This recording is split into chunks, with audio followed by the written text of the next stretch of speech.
Good morning, sir. You Brian McWade? Yes, ma'am. And will your client waive the formal reading of the indictment? Yes, Your Honor, we're pleading to the lesser included attempted. Thank you. Just need to see, make sure. Okay, I'll be sure to add it. Mr. McWade, in cause number 26 DCCR 0402, the state has elected to proceed on the lesser included offense of a third-degree felony, attempted aggravated assault with a deadly weapon from March 8th of 2026. And how do you plead to that charge? Guilty. Are you pleading guilty freely and voluntarily? Yes, ma'am. And are you pleading guilty because you actually did what they've charged you with?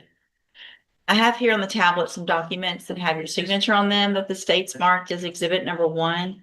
Before you signed these, did you go over them with Mr. Macon? Yes, ma'am. Do you fully understand them? Yes or no? And do you understand, if I follow the agreement that you've made with the district attorney, that you'll be waiving or giving up any right to appeal? Yes, ma'am. And it looks like the agreement that you've reached is for an 8-year deferred probation. No, I'm sorry. There would be an 8-year term in prison that would be probated. Which I for believe 8 we years. can do since it's an attempt, Your Honor. Typically with this offense, you Right. can't, but I think since we made it an attempt, we're okay. Okay. Y'all looked at it A a little bit. little bit, yes, Your Honor. That's Okay. my understanding. All right. So what we'll do also is between now and sentencing, if everybody will double check, just so that we make sure before sentencing that we don't do something that we're not supposed to. It's in that big green book, I think. I'm sorry. It's in that big green book. Yeah. The big green The book. big green book. All right, so it looks like the agreement is for an 8, you would be convicted with an 8-year term in prison. That would be probated for 8 years. There would be a $1,000 fine, and you would be required to follow all of the rules and conditions of probation.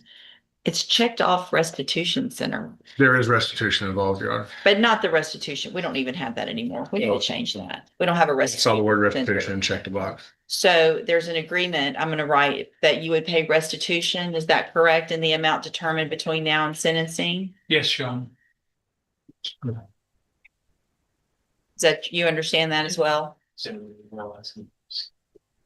Do you also understand, if you're not a U.S. citizen, that a plea of guilty or no contest may result in your deportation, exclusion from admission to the country, or denial of naturalization under federal law? Yes, ma'am. State tenders number 1. No objection, Your Honor. It's admitted. Is there any evidence that Mr. McWade's not competent? No, Your Honor.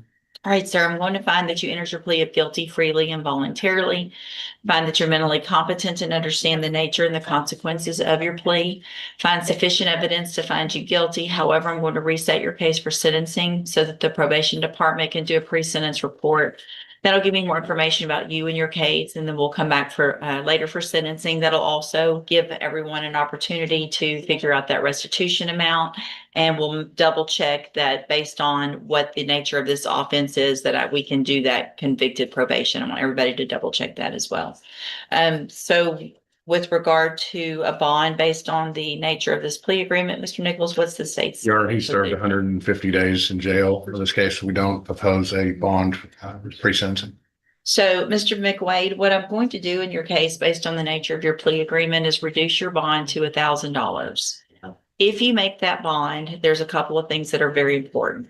The first is that you go directly to the probation department when you're released so you can get that pre-sentence report done.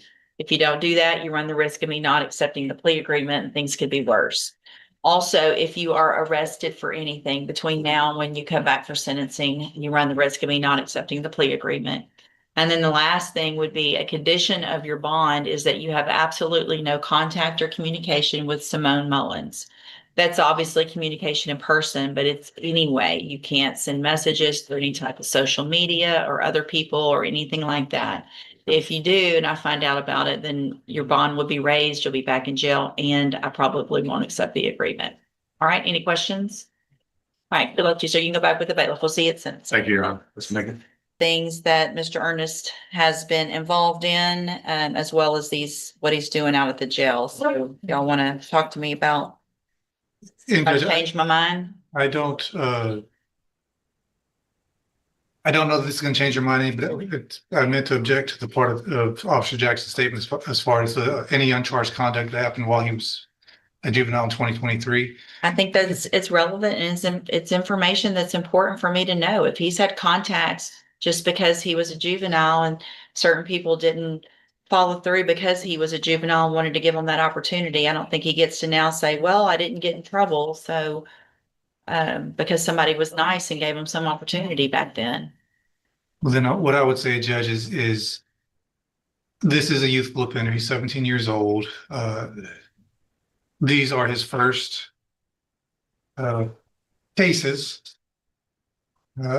Some juvenile history that like it was successful completion of probation. He's never been on probation as an either felony or misdemeanor. Sure. The alternative, Judge, I know is prison. And certainly there's a lot of violent crime going on in our community. It's for a first offense.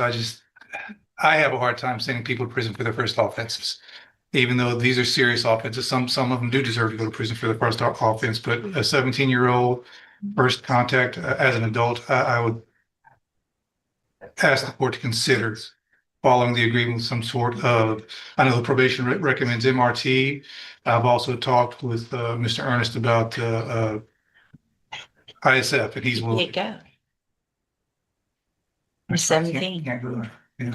So here's my thought on something like this, based on the nature of these offenses and based on what he said to the police that day, which gives me a huge amount of concern. I'm not going to repeat the words here about what he said he was going to go back and do to that clerk.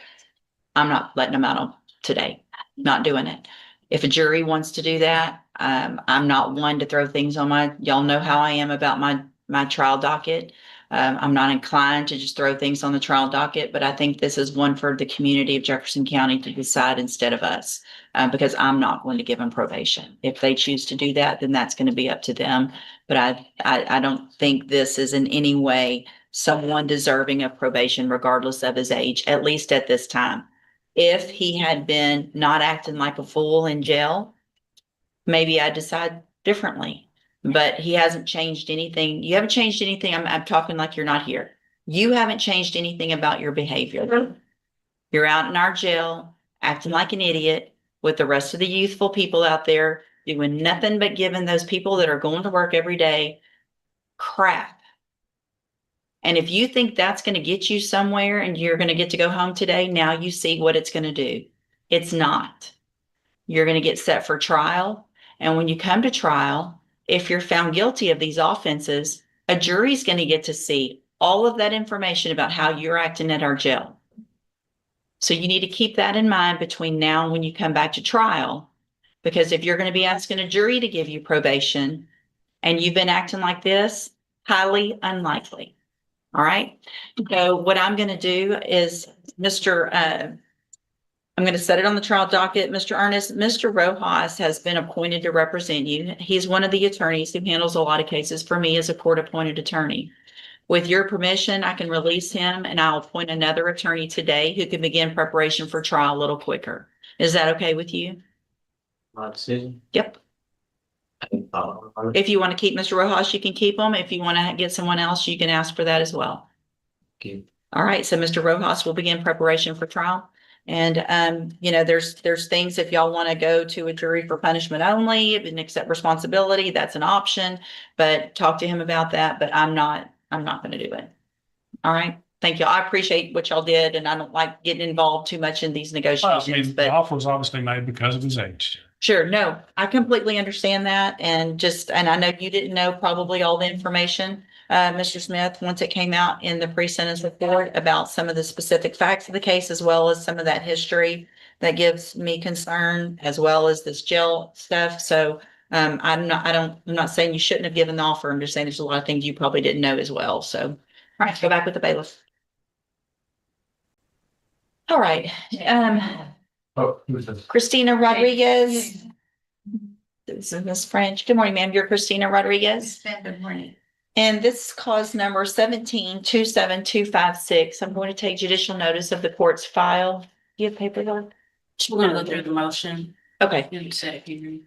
And in the file, Ms. Rodriguez was examined for competency to stand trial by Dr. Capon. I received that report dated June 22nd of 2026. The finding in that report is that Ms. Rodriguez is currently competent to stand trial. Is there any other evidence with regard to competency? No, Your Honor. No, Your Honor.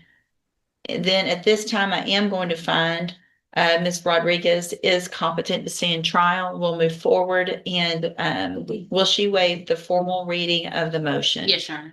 And Ms. Rodriguez, did you swear her in? Yes. Okay. Usually you don't if there's no paperwork, so I was just making sure. Right. Gotcha. Thank you. Ms. Rodriguez, in clause number 17-27256, I have a motion to revoke your unadjudicated probation. Shows that you were placed on probation January 16th of 2018 for injury to a child, elderly, or disabled individual, a second-degree felony, and that was a 10-year deferred probation. Is that correct? Yes. This motion alleges that you violated your probation. Count 1 alleges that you committed the new offense of terroristic threat, October 23rd of 2025 in Orange County, Texas. And is that true or not true? That's not true. Count 2 alleges that you committed the offense of harassment on October 23rd of 2025 in Orange County, Texas. And is that true or not true? No, that's not true. Count 3 alleges that you failed to avoid injurious or vicious habits as directed on December of 2025. You disrupted and created disturbances at the Tiger Hut in Silsbee, Texas by calling, harassing, threatening, and posting falsehoods on their business website. Is that true or not true? Count 4 alleges that you're behind in your court assessed fees as of March 26th of 2026 in the amount of $9,198.39. Is that true or not true? That's true.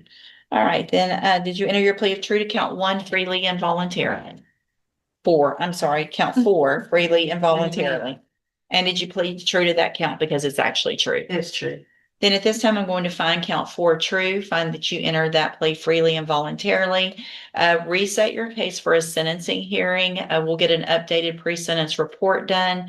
Ms. Malfino, Judge, Ms. French has a detailed witness list already prepared. I'll make sure that goes out whatever date the court gives me today. And if she's in trial and something else, I'm paying. so that'll probably need to have a little bit, a couple of hours, I would think, not just a short. Like maybe you have 4 witnesses. Okay, so we'll get it set on a date when we have plenty of time. Anything that you think is important for Ms. Holmes to know, get that information to her. She'll present it to me on your behalf when we come back and we'll set it for a hearing. Yes, ma'am. Okay, you can go back with the bailiff. Thank you. Okay. Thank you, Ms. Malfino. See, Ms. Malfino, Yes. on Tyree Hartley, Mr. Wilkerson sent a message that he's not going to be able to be here today. So He's announced ready. What is your announcement?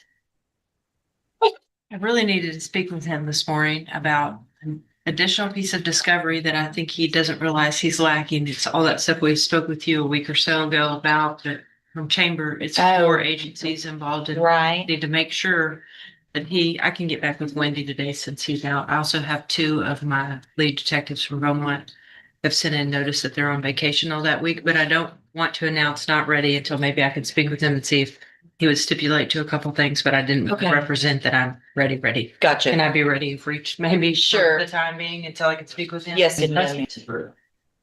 does. Good morning, you're Dondre Blewett. Yes, no. And Mr. Blewett's case in cause number 26 DCCR 0362 set for trial to begin with jury selection on August 17th. And what is the announcement? Your Honor, I recently asked Mr. Coleman for some additional discovery involving a complaining witness. I sent him an email on. This was Thursday, the 30th. I haven't heard back from him yet. I think it's pertinent to our case because of what it involves a complaining witness. So until I have an answer on that, I don't think I can make an announcement. Mr. Mickelson. I show that some reports were added back in April, but nothing in the last week. So I'll have to check on that, Judge. Okay. I don't mind chasing him down. I know he's not in your court anymore. That's been. Yeah, we're working on some of those issues. So why don't I do this? I'm just going to I'm not going to reset it at this point. If you can get with Mr. got Coleman, nomination. we've I got can 2 do that. weeks for you guys to, if you'll kind of help out with that, get that information to Mr. Kelly and then kind of let me know where we are. It's not the trial oldest one, but others are kind of falling apart. So you never know. Yeah. So I'll number it, but I'll also make a notation of that. Thank you. Thank you, Thank Mr. you. Nichols. Sure, thank you. You can go back with the bailiff.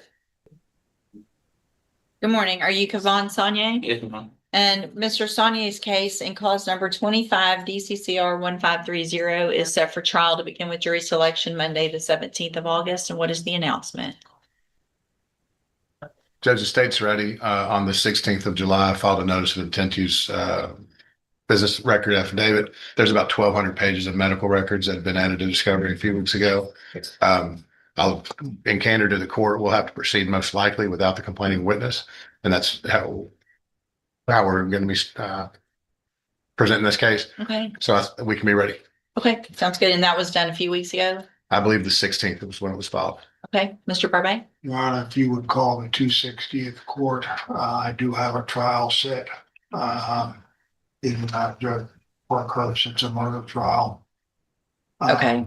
And I can be ready, whoever wants me. Okay. Sounds good. I'll look at our numbering on this one and take that into consideration. And if for some reason it looks like you're at the top, I'll see how old that one is and things like that. And we'll work it out and let you know. Yes, sir. All right. Thank you. You can go back with the bailiff. Yeah. Good morning, sir. You're Brandon Creation. Yes, ma'am. And this is cause number 26 DCCR 1178. Mr. Creation is charged with murder. And what is the announcement? Your Honor, there are a couple of things, couple of items that are missing, not that it's the state's fault that I need to request. And there's also a guardhouse video that I'd like to schedule a time to be with Mr. Creation. Okay. And I'm sorry Yes, to ma'am. interrupt. I certainly concur with Ms. Perazzo about that. I am still in the process of receiving discovery. Some scientific lab paperwork came in a week or so ago. We made sure to add that to the portal. This also involves the conflict we mentioned to the court yesterday that we've resolved with another individual who was before you that is a family member. So now that we have cleared up that issue, if you'll recall what I'm talking about, and I can fill you in on it. yeah, It would allow me the opportunity now, as is my custom, sit down with the family. I wanted Yes. to do that before the court first, before I set that meeting, but I would like a Okay. chance to do that. Make sure if Ms. Prazo, as she usually does, sends me a list of what she needs, we'll go through our files together. Okay, well, sounds good. And so what we'll do is just get with Ms. Holmes and we'll have Mr. Creation brought over. You guys can watch make that that video down here in the jury room in the next couple of weeks and get everything hopefully together between now and that next court date. And we'll see where we are at the next court date. Yes, All right, you can go back with the bailiff, sir. And then you have Thaddeus McCray. Good morning, you're Thaddeus McCray. And Mr. McCray in cause number 26 DCCR 0399 is charged with the first degree felony offense of murder.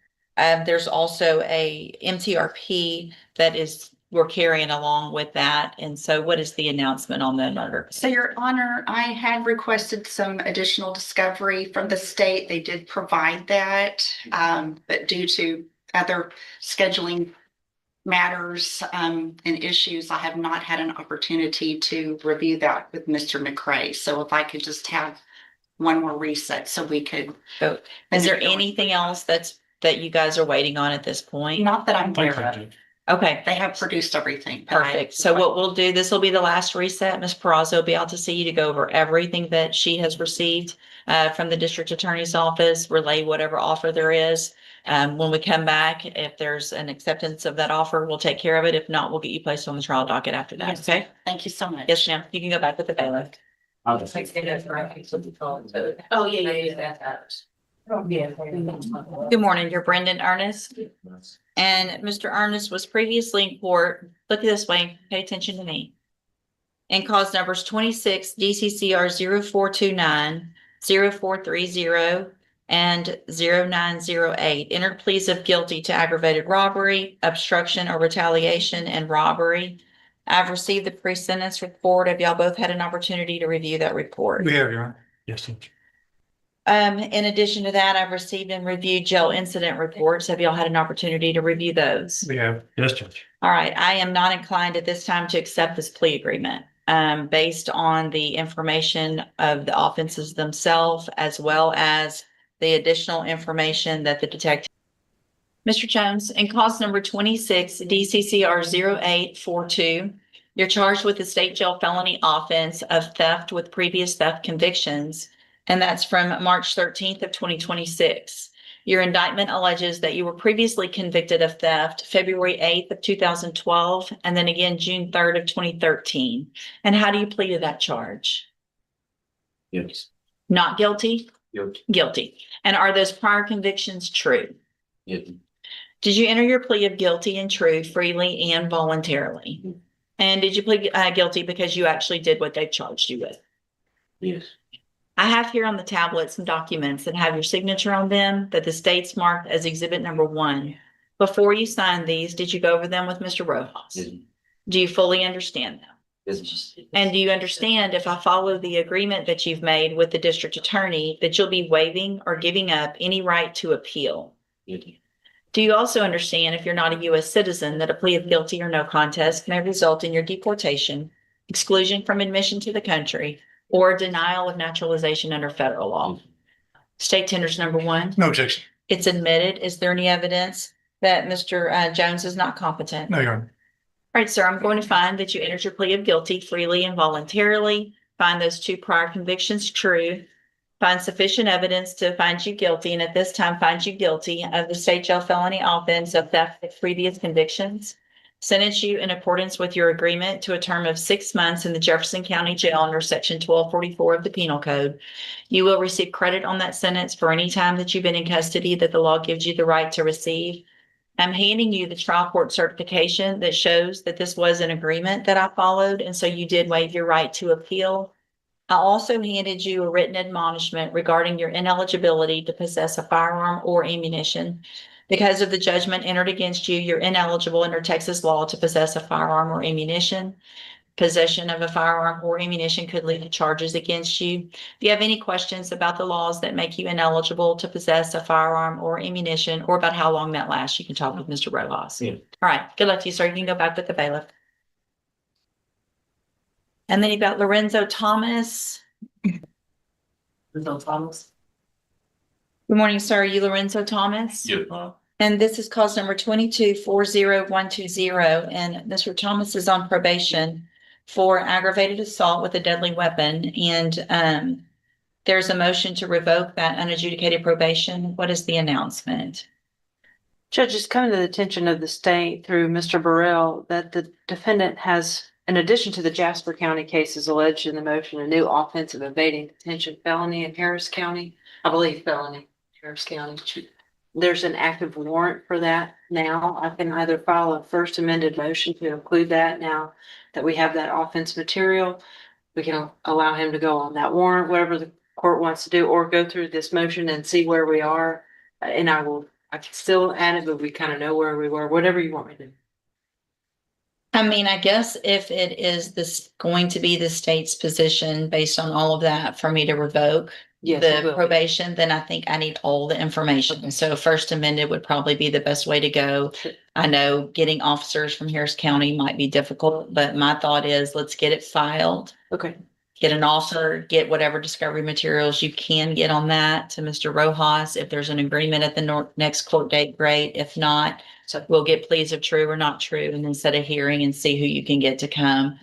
Possibly, and if there's an agreement to take any witness on Zoom, we can still do that, especially on these hearings. But if that would be up to Mr. Rojas, you guys, and I'm not trying to pressure you to do it, but y'all can visit about that. If that's an option, we can take some certain things up that way as well. Sure, I'll get it filed this week. Perfect. All right, we'll just do a reset then for that. Thank you, Mr. Burrell. It's good to see you tonight.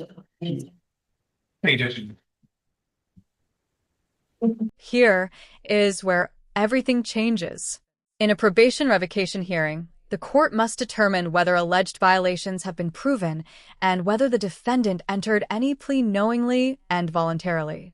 In Cristina Rodriguez's case, several counts in the motion are denied, including allegations involving a terroristic threat and harassment, but the fourth count regarding unpaid court assessment fees is admitted as true. Judge Raquel West then makes a finding on that count and resets the matter for a sentencing hearing with an updated pre-sentence report. This is a critical stage because the information collected before sentencing can influence what happens next. Do you think admitting even one probation violation can significantly change the direction of a case? The court now moves forward toward the sentencing phase. And I want the opportunity to get my life together. I'm tired of this. I'm tired of this. I'm old. I missed my daughter's graduation. She spoke at Westbrook graduation. I was not there. I'm tired. My baby asking me why I'm the only mom. I'm not at mom's and muffin. This is embarrassing for my kids. I want to go for my kids. That's what a chance to do for me. You know, Mama, thank you. Good morning. Are you Matthew Wadsworth? Yes. And Mr. Wadsworth was previously in court and entered a plea of guilty to the second-degree felony offense of aggravated assault with a deadly weapon. There was an agreement for a cap of 8 years in prison. I've received the pre-sentence report. Has everyone had an opportunity to review that report? We have, Your Honor. Yes, sir. Are there any additions or corrections? There you are. Not from this one. All right, Mr. Rojas, you may proceed. And he tells me he's ready to make that change, and he does have some statements to make to you at the appropriate time. It's a straight A's. I was sexually abused. My parents were drug addicts. I went to prison. You guys forgot something. I hope it don't hurt me, but I got beat up. I had a robbery in 1992. When I got out from that robbery until 2000, when you started, 2002, yes, ma'am. I stayed out of trouble again because I was on medication. It's been my whole life. It's been the pattern of my life. I'm on my medication. I'm a great guy. I'm a journeyman electrician. I'm a father. I'm a grandfather. I spend time with my kids. If I'm off of them, and the reason I got off of them and this offense happened is I was hearing voices. I thought my roommate was holding my girlfriend hostage. It says I hit him with a bat, but it was my walking cane. It wasn't a bat. And I did hit him, and I felt horrible because I found what was going on in my head. Our house burned down, dogs died, and I just kind of went crazy. But I did stop. I did tell in 19. I said, I'm tired of this, and I'm gonna stay on my medications. When the house burned down, all my medications went with it, my truck, my tools and everything, and I was just barely making it. And I honestly thought my roommate was holding my girlfriend against her will and hostage. When we started fighting, I was losing, and I hit him. If you do give me the chance, what I need is some help staying on my meds, because I start feeling like I'm doing better sometimes, and then I stop taking them. When I stop taking them, I hear voices, and I can't tell if it's mine or if it's somebody else, or I can't tell. So, but Mr. White, even if I give you a probation, it's only for so long. At some point, you have to stay on your own meds, and you can't require someone else to force you to do that and take a chance with society and the community of you hurting someone else. Honestly, I'm not sure, but I honestly think 21 felony convictions. 21. I know, wow, right? I'm not. You still have one pending in Indiana. And out of the, and in addition to the 21 and the one pending, you have 16 others that were dismissed because of plea agreements, and things like that. So that's 38 felonies. The last, and I get a lot of this was from 02. I believe probation is absolutely right, that jail time and probation has not been a deterrent for him. He's not made probation. We would ask for the 8 years to DC.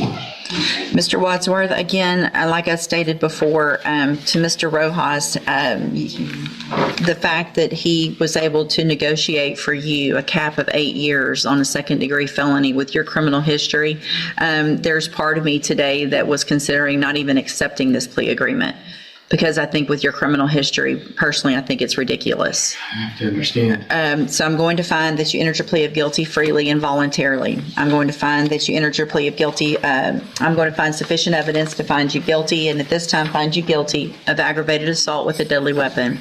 Sentence you to a term of 8 years in the institutional division of the Texas Department of Corrections. There will be an affirmative finding of a deadly weapon. You will receive credit on that sentence for any time that you've been in custody that the law gives you the right to receive. I'm handing you the trial court certification that shows this was an agreement that I followed, and so you've waived your right to appeal. I have also handed you a written admonishment regarding your ineligibility to possess a firearm or ammunition. Because of the judgment entered against you, you're ineligible under Texas law to possess a firearm or ammunition. Possession of a firearm or ammunition could lead to charges against you. Firearm is a legal term, and you should read the written admonishment I provide you to see what devices qualify as a firearm. If you have any questions about the laws that make you ineligible to possess a firearm or ammunition, or about how long that lasts, you can talk to Mr. Rojas. There's help in prison for you with medication. It's going to be up to you when you get out to either change your life if you really want to or not, and you'll have to do that on your own. All right, good luck to you, sir. You can go back with the bailiff. All right, are you Rebecca Rideau? Yes, ma'am. And Ms. Rideau was previously in court, entered pleas of guilty in cause numbers 230928, 232106, 232107, and 241925. All of those were theft of property with previous convictions. I have received the pre-sentence report. Has everyone had an opportunity to review that report? I think so. State has, Judge. And there was no agreement. This was just open to the court. Is that correct? Yes, Your Honor. I believe so, Your Honor. I didn't represent her at the stage where she entered the plea. Okay. My understanding is that They were open. And are there any additions or corrections to the pre-sentence report? None from different. Not from the state, Judge. Your Honor, I would just say that seems to be an aberrant practice as far as the harshness that the state is attempting to exert on this defendant. And I don't know that it stands out from the queue of other cases before this court to deserve such treatment, but it is what it is. I would just observe, first of all, as regarding the state's posture on consecutive sentence and the denial of discretionary jail credit.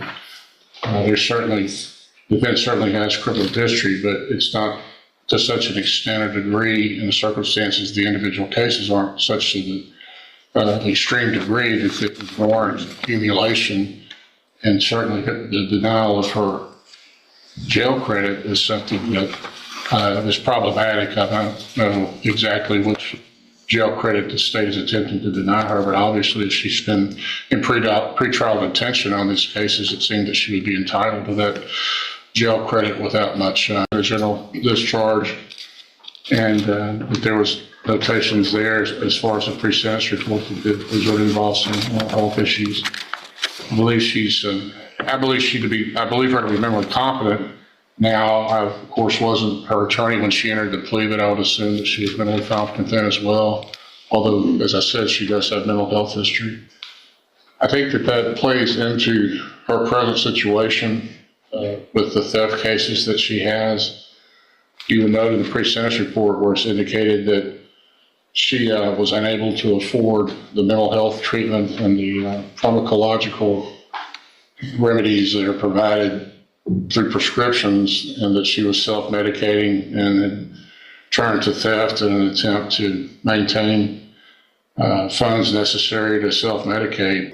And my mom got to take care of. I'm just tired. And I want the opportunity to get my life together. I'm tired of this. I'm tired of this. I miss my daughter's graduation. She spoke at Westbrook graduation. I was not there. I'm tired. My baby asked me why I'm the only mom. I'm not at mom's and muffins. This is embarrassing for my kids. I want to do it for my kids. That's what a chance to do for me. Mama, thank you. I want to thank you. Sure. So there was a robbery that you got some time for in 21, and then you're here now on 4 more theft cases. And so, I mean, it's unfortunate and it's sad for your family, but no one put you here but yourself. Mr. Judge, Coleman, I know what yeah, you're, you've essentially hit the things that I want to hit. That in addition to what I put in my sentencing memo, I won't belabor that, Judge. The only thing I would add is she says she's tired of this. I tell you who else is tired of this. It's our local store owners and business owners who are tired of people just walking in and taking what they want from them. She stole from a sporting goods store, from JCPenney, from another clothing store on a couple of occasions. They're tired of it too. They're the same old song.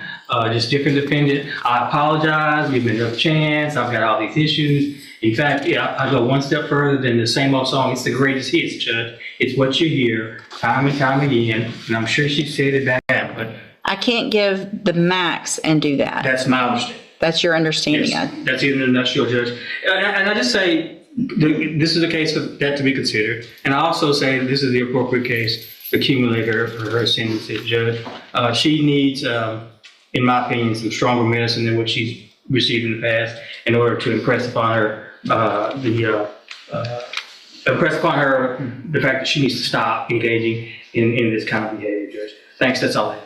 Thank you. I would just argue from the standpoint of equal protection as far as the other defendants listed. Well, so here's, speak up so she can hear. I would argue from the standpoint of equal protection of laws, Your Honor, what distinguishes her from the other defendants that have been before this court and are similarly situated with similar criminal histories? Well, here's where I am on this. I don't disagree with Mr. Coleman. I appreciate that he's gone out and tried to figure out some stronger things to do on some of these cases where we are stuck with state jail felonies. I've been very frustrated with that in the past. I don't know that this is the one to start with either necessarily, but it's not going to be out of the realm of possibility, depending on someone's criminal history, what their prior sentences were, and I don't fully disagree that this isn't one of them. I'm not going to do that this time, but I do appreciate the thought that went into this and don't necessarily disagree that there's going to be a time that this might happen, including to you if you continue to do what you've been doing for your whole life. Because if you're back in here after today on a theft, I can assure you that Mr. Coleman will remind me what he asked me to do that I didn't do. And I will on that. Do you understand? So if you want to be there for your kids, then you got to figure out something other than stealing. I'm going to find in all of your cases that you entered your pleas of guilty freely and voluntarily. In cause number 23, DCCR 0928, find you guilty of the state jail felony of theft of property. Sentence you to a term of 24 months in the state jail prison. You will receive credit on that sentence for any time that you've been in custody that the law gives you the right to receive. Cause number 23, DCCR 2106. Find sufficient evidence to find you guilty, and at this time find you guilty of theft of property. Sentence you to 24 months in the state jail prison. You will receive credit on that sentence for any time that you've been in custody that the law gives you the right to receive. Clause number 23, DCCR 2107. Find sufficient evidence to find you guilty, and at this time find you guilty of theft of property. Sentence you to a term of 24 months in the state jail prison. You will receive credit on that sentence for any time that you've been in custody that the law gives you the right to receive. Clause number 24, DCCR 1925. Find sufficient evidence to find you guilty, and at this time find you guilty of theft of property. Sentence you to a term of 24 months in the state jail prison. You will also receive credit on that sentence for any time that you've been in custody that the law gives you the right to receive. These cases, I am going to run them concurrently, which means together at the same time. Part of the reason I did the 24 months is because I'm going to see that when you come back, that this is the max on a state jail felony you can get. So next time, whoever's here, if it's me or someone else, is going to see that you have progressively gotten worse, your sentences have gotten worse, and when someone like Mr. Coleman files something asking that these run consecutive or that we deny credit, that's likely to happen. I'm handing you in all four of your cases the trial court certifications. These show that these were not agreements, and so you have not waived your right to appeal. You can talk to Mr. Kimler about that. I have also handed you a written admonishment regarding your ineligibility to possess a firearm or ammunition. Because of the judgments entered against you, possession of a firearm or ammunition could lead to charges against you. Firearm is a legal term, and you should read the written admonishment I provide you to see what devices qualify as a firearm. If you have questions about the laws that make you ineligible to possess a firearm or ammunition or about how long that lasts, you can talk to Mr. Kimler. Good luck to you, ma'am. You can go back with the bailiff. In this hearing, Judge Raquel West addressed Christina Rodriguez's motion to revoke unadjudicated probation connected to her previous second-degree felony injury case. The court confirmed Rodriguez was competent to proceed, reviewed the alleged probation violations, and heard her responses to each count. While Rodriguez denied several allegations, she admitted that the count involving unpaid court assessment fees was true. Based on that admission, Judge West found the violation true and scheduled the case for a sentencing hearing. The court also ordered an updated pre-sentence report and allowed both sides time to prepare information for the upcoming hearing. This case shows how probation proceedings can turn on specific violations placed before the court and how judges evaluate the information available before making further decisions.